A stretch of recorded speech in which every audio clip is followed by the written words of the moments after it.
The new wall isn't concrete, it's a network. Behind America's viral $1.5 trillion defense wall lies a real, evolving experiment. $4.5 billion has already been spent upgrading the border with sensors and smart fencing. Bases are morphing into industrial fortresses, and there is an even costlier vision to shield the sky. But is this strategic reinvention or a trillion-dollar gamble nobody can fully control? The facts start with a single contract and spiral into national ambition. Federal records show that in September, the Department of Homeland Security awarded 10 major contracts totaling $4.5 billion for what it calls smart wall infrastructure along the southwest border. These agreements cover the construction of 230 miles of new barriers and the deployment of advanced technology across nearly 400 miles, stretching through key sectors in Texas and Arizona.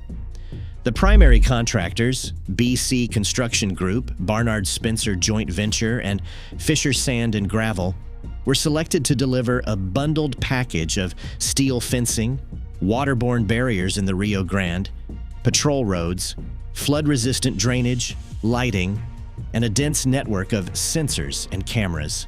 SMART and contracts are central to this effort. The breakdown is more than just concrete and steel. About 104 miles are designated for new vertical barriers, with another 80 miles of floating barriers designed to block river crossings. 9 miles will replace older, more vulnerable wall segments, while 29 miles are slated for secondary fencing in high-traffic corridors. Integrated throughout are system attributes, roads, lighting, and surveillance, intended to create a continuous layer of monitoring over a 400-mile stretch. Each contract includes requirements for predictive analytics and AI-driven software to provide agents with a real-time unified view of border activity, though officials stress that all decisions remain under human supervision. The scope of work is not limited to construction alone. Contractors are responsible for installing and maintaining a web of radars, seismic sensors, and high-definition cameras, all tied into a central command platform. This platform, according to recent Department of Homeland Security press statements, is designed to coordinate patrols and speed up response times, making the border less reliant on physical presence and more on situational awareness. The contracts also require upgrades to access roads and drainage systems, acknowledging the seasonal floods and harsh terrain that have challenged previous builds. Central coordination is emphasized as a goal. While the $4.5 billion figure captures headlines, the details reveal a careful balance between physical deterrence and technological oversight. Department of Homeland Security procurement officers describe these contracts as a shift from piecemeal projects to integrated delivery, with bundled joint ventures tasked to manage risks and avoid the delays that plagued earlier efforts. The result is a layered infrastructure, part barrier, part sensor grid, intended to extend coverage, not just reinforce it. The funding line is clear. Every dollar in these contracts is tied to a specific deliverable, tracked from groundbreaking to deployment, and subject to federal oversight at each stage. Blueprints for the smart wall look more like a layered network than a simple fence. At the heart of each segment is a dense backbone of steel and concrete, but the real architecture unfolds in the technology stacked on top. A typical system diagram, often presented at oversight hearings, shows 3 core layers: physical barriers, a mesh of sensors and cameras, and a digital command platform that ties everything together. Each element plays a role, and the human story emerges in the way these systems reshape daily life along the border. In small towns near the construction zones, residents describe a new rhythm. Early morning brings the rumble of trucks and the glare of work lights as crews pour concrete and install towers. For some, the influx means steady jobs and a surge in local business. Local officials point to contracts that require hiring from within the county, and school boards report new funding for classroom upgrades tied to construction fees.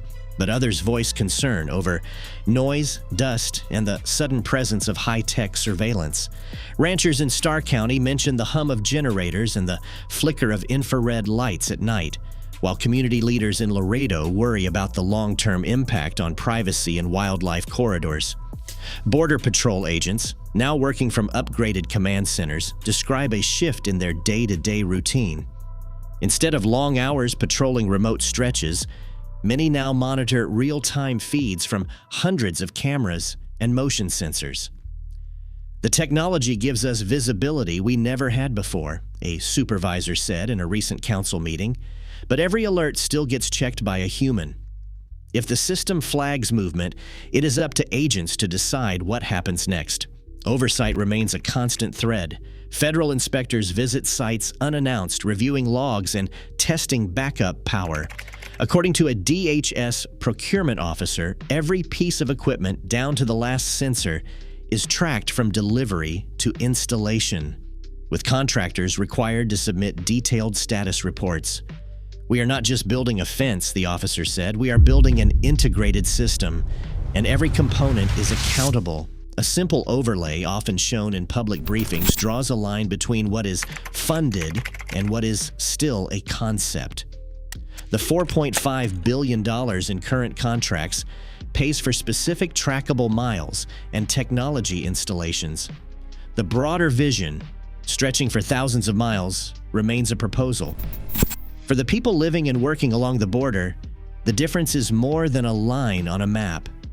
It is a daily reality, shaped by concrete and sensors, and by the push and pull between security and community life. Local economies change, routines shift, and questions about privacy and the environment move to the forefront. The details on the ground matter. Construction schedules, maintenance needs, power sources, and data links define how the system actually operates. That is why procurement records, inspection reports, and community testimony are often more revealing than promotional graphics. Across town halls and oversight briefings, the same constraint appears. Budgets, timelines, and political decisions determine what gets built and when. The people who live along the border experience those choices every day, in jobs created, in lights at night, and in the presence of new technology on the landscape. Military construction budgets are shaped by more than just the number of buildings or miles of fencing. The real cost drivers are the specialized materials and infrastructure woven into every project. At bases like Tyndall Air Force Base, the focus is on hardened structures, hangars built with reinforced concrete, blast-resistant doors, and roofs designed to withstand hurricane-force winds. Each hangar can cost upwards of $150 million, with additional millions allocated for power redundancy and secure communications. These are not ordinary buildings. The emphasis is on hardened design and survivability. Engineers specify concrete mixes with additives that resist heat and shock, while steel used in structural frames is often sourced for its high-yield strength, meeting military-grade standards for both durability and security. Power and utilities are another layer entirely. A modern base requires microgrid systems, networks of generators, solar arrays, and battery banks so operations can continue, even if the main grid goes down. These upgrades come with steep price tags, sometimes reaching $300 million for a single site. Water and fuel storage are buried beneath reinforced slabs, with each tank encased in blast-proof enclosures. Data centers now demand their own hardened shells, climate controls, and electromagnetic shielding. In Guam, for example, a new fuel farm and hardened aircraft shelters together topped $1.2 billion, driven by the need to withstand both natural disasters and potential attacks. Every element is engineered for resilience. Runways are extended and elevated to resist flooding, while taxiways are reinforced to support the weight of next-generation bombers. Utility corridors are buried deep and lined with protective barriers, carrying not just power, but also fiber optic lines for secure data transmission.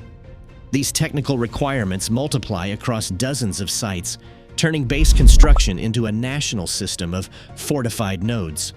Behind each budget number is a checklist of engineering specs, heat-resistant alloys, power redundancy, and modular designs that allow rapid upgrades as new threats emerge. The result is a network where materials and utilities drive the price, making each base a cornerstone in the broader defense architecture. Construction on these massive defense projects does not happen overnight. In places like the Gulf Coast, the rebuilding of Tyndall Air Force Base after Hurricane Michael offers a glimpse of the timeline and scale. The first crews arrived within weeks to clear debris, but it took years, more than 5 years, to pour new foundations, raise hurricane-resistant hangars, and install microgrid power systems. Each phase created a surge of jobs. Local unions reported that over 2,000 workers cycled through the site at the peak, filling hotels, restaurants, and hardware stores in nearby Panama City. For some families, these projects meant steady paychecks and a chance to stay in the region rather than move away for work. But the economic boost arrives in waves. Federal appropriations, the process that turns a proposal into a funded project, can stretch for years. After a disaster, Congress might authorize billions, yet actual contracts and groundbreakings often lag behind. At Tyndall, initial funding was approved in late 2018, but major construction contracts were not signed until the following spring. Even then, supply chain snags and environmental reviews pushed some start dates into 2020 and beyond. The story repeats across other sites: new shipyards in the Pacific, hardened runways in Guam, or data centers in the Midwest. Each project brings a local boom, but only after months or years of paperwork, design reviews, and regulatory hurdles. The promise of jobs is real, but so is the uncertainty.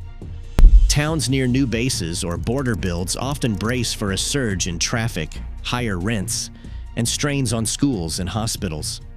Local officials negotiate community benefit agreements, hoping to secure apprenticeships and infrastructure upgrades as part of the deal. Yet as the headlines fade, the pace slows. Some workers move on when the last slab is poured, while others stay to maintain the new facilities. The cycle of proposal, appropriation, contract, and construction underpins every headline number, reminding residents that big ambitions take time to reach the ground. Space Shield cost debate. Proponent viewpoint. Advocates for the next-generation defense shield point to one central idea: deterrence through visibility. Their case starts with a simple claim: when every potential threat knows it will be seen, the odds of an attack drop. Supporters argue that a nationwide network of sensors, satellites, and tracking nodes could create a kind of digital perimeter, making surprise nearly impossible.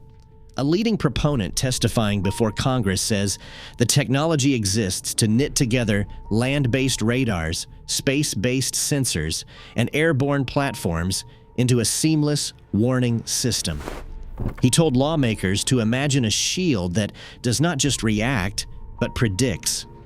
The right sensor constellation gives us minutes, not seconds, to respond to anything from hypersonic missiles to drones. The investment, proponents say, is justified by the stakes. They cite recent defense reviews that estimate an annual add-on of $4 to $5 billion could dramatically increase coverage, especially if layered across multiple domains: ground, sea, air, and space. They point to rapid advances in AI and data fusion, claiming a smart network can filter false alarms and focus attention where it matters. Industry leaders highlight the job creation potential, projecting tens of thousands of skilled positions to build and maintain these systems. For advocates, the ultimate goal is not just walls or bunkers, but an environment where threats are deterred before they reach American soil. Peace through strength, they say, is not a slogan. It is a system that starts with seeing everything, everywhere, all the time. Doubts about the mega shield vision begin with the price tag and grow with every technical briefing. Independent analysts reviewing trillion-dollar estimates point to a history of defense projects that ballooned far beyond their initial projections. Congressional Budget Office reports warn that even a basic expansion of current missile defense, adding a few layers of sensors and interceptors, would require tens of billions of dollars each year. And that is before the complexity of space-based systems is factored in. Critics argue that the physics of intercepting hypersonic missiles, especially in the boost phase, demand a level of global coverage and real-time data fusion that has never been achieved. The need for hundreds or even thousands of satellites, each with limited lifespans and high launch costs, creates a cycle of constant replacement and escalating expense. Technical hurdles extend beyond the hardware. Reliable discrimination between real threats and decoys remains unsolved, even in controlled tests. False positives could trigger unnecessary responses, while gaps in coverage open the door to surprise attacks. Policy experts highlight the risk of an arms race, with adversaries developing new countermeasures or expanding their own arsenals in response to a perceived American shield. The legal landscape is equally uncertain. Deploying interceptors in orbit pushes the boundaries of existing treaties and could prompt international backlash. One academic speaking before a Senate hearing summarized the case bluntly. $1 trillion spent on a space shield is $1 trillion not spent on readiness, modernization, or diplomacy, and we still cannot guarantee it will work. For critics, the $1 trillion defense wall is less a fortress and more a warning about the limits of technology and the dangers of unchecked ambition. Every part of this defense system relies on materials and networks designed for resilience and flexibility. Along the border, steel and concrete are chosen for their strength, and modular construction allows for quick repairs and future upgrades.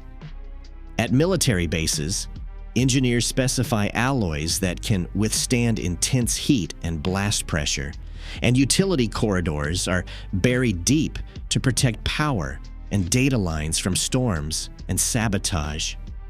Redundancy is built into every layer. Backup generators, solar panels, and battery banks keep operations running even if the main grid fails.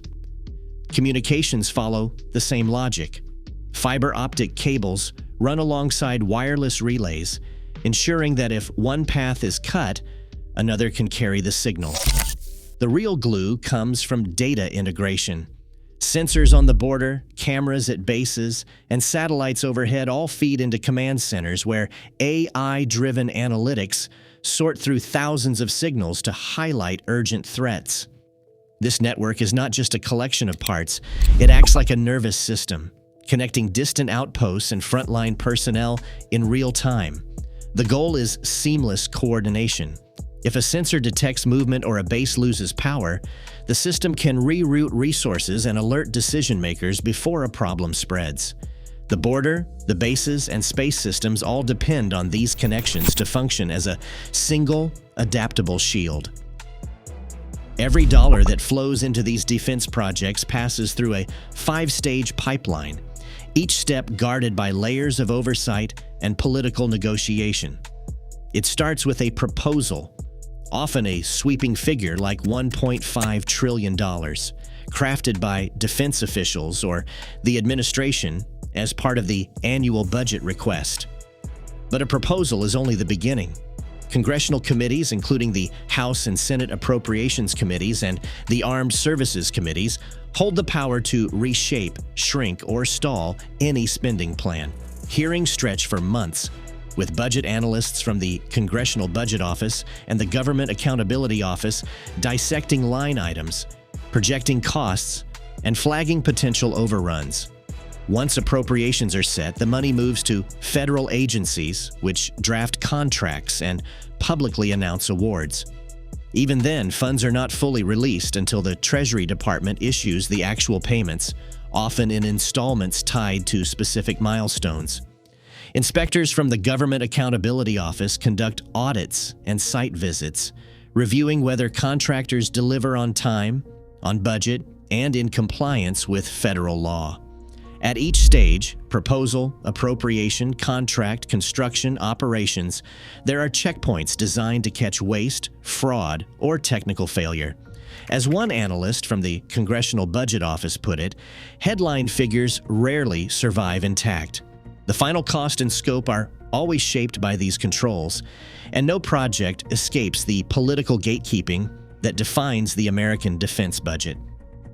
Right now, as Congress debates trillion-dollar ambitions, every mile of new technology and every hardened base signals a choice.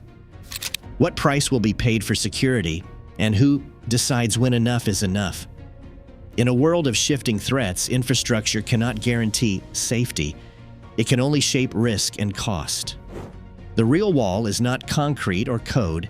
It is the line between necessary defense and unchecked escalation. Let me know what you think in the comments below.